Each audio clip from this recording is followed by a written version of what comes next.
Hi everyone, welcome back to the Bong academy YouTube channel. আমি তোমাদের সৌমেন দা। তো বন্ধুরা, ডব্লিউবিপি ওবিসি কেসের যে হেয়ারিং সেটা আগামী সপ্তাহে হতে চলেছে। তোমরা বিভিন্ন জায়গায় আর্টিকেলে দেখতে পাচ্ছ যে আগামী সপ্তাহে ডব্লিউবিপি ওবিসি কেসের হেয়ারিং হতে চলেছে। তাহলে কি ওবিসি কেসের শুনানি এগিয়ে এলো? আগামী সপ্তাহে কি ওবিসি কেসের হেয়ারিং হতে চলেছে? সমস্তটাই আজকের এই ভিডিওতে তোমাদের সামনে খোলাসা করতে চলেছি। পুরো ভিডিওটা দেখো। বিভিন্ন জায়গায় আর্টিকেল প্রকাশিত হয়েছে, তোমরা অনেকেই সেটাকে আমাকে সেন্ড করেছো, ঠিক আছে? তো পুরো ভিডিওটা দেখার চেষ্টা করবে। সমস্তটাই খুলে বলছি তোমাদেরকে কি হচ্ছে না হচ্ছে ইন ডিটেলস। চ্যানেলে নতুন হলে অবশ্যই চ্যানেলটাকে সাবস্ক্রাইব করে পাশে থাকা বেল আইকনটাকে প্রেস করে দেবে। যখনই আমি নতুন ভিডিও আপলোড করব তার নোটিফিকেশন সর্বপ্রথম পেতে অতি অবশ্যই চ্যানেলটাকে সাবস্ক্রাইব করে দেবে। বিভিন্ন জায়গায় আর্টিকেলটি প্রকাশিত হয়েছে। এখানে তোমরা দেখতে পাচ্ছ ওবিসি আগামী সপ্তাহে শুনানি, অর্থাৎ আগামী সপ্তাহে শুনানির কথা বলা হয়েছে, ঠিক আছে? এটা গতকালকের আর্টিকেল।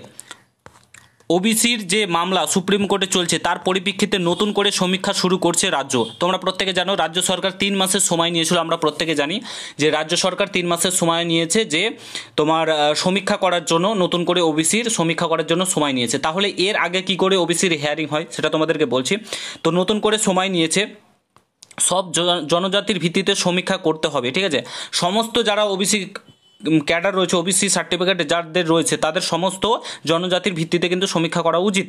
মাত্র 113টি জনজাতির উপর কেন সমীক্ষা করা হবে?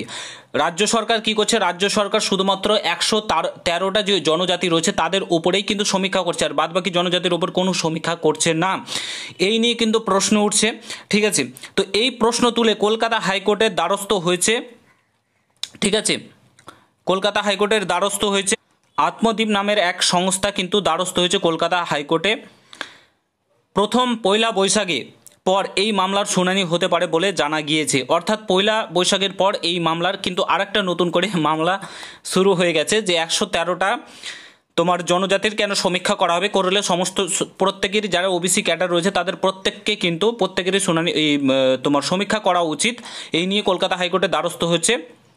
তো 1লা বৈশাখের পর, মানে প্রথম বৈশাখের পর, প্রথম ইসের পর তোমাদের কিন্তু শুনানি হতে পারে বলে জানা গিয়েছে। রাজ্যের এই নতুন সার্ভে কি বাতিল হবে সেই দিকে তাকিয়ে রয়েছে, ঠিক আছে?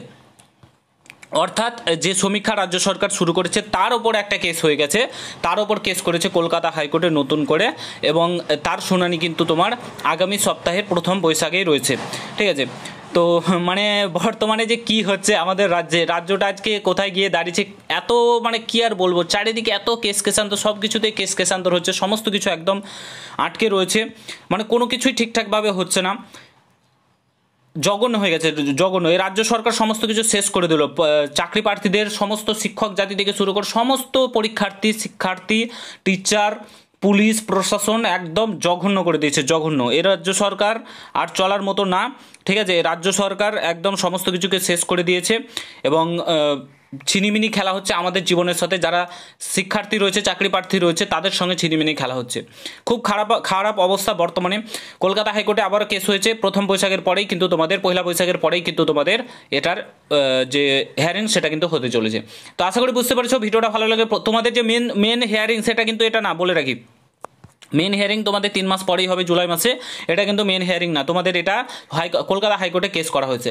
আশা করি বুঝতে পেরেছো। যদি ভিডিওটা ভালো লাগে প্রত্যেকের সঙ্গে শেয়ার করে, চ্যানেলে নতুন হলে অবশ্যই সাবস্ক্রাইব করে যাও। দেখা হচ্ছে নতুন ভিডিওর সঙ্গে। ভালো থেকো, সুস্থ থেকো, গুড বাই, জয় হিন্দ, বন্দে মাতরম।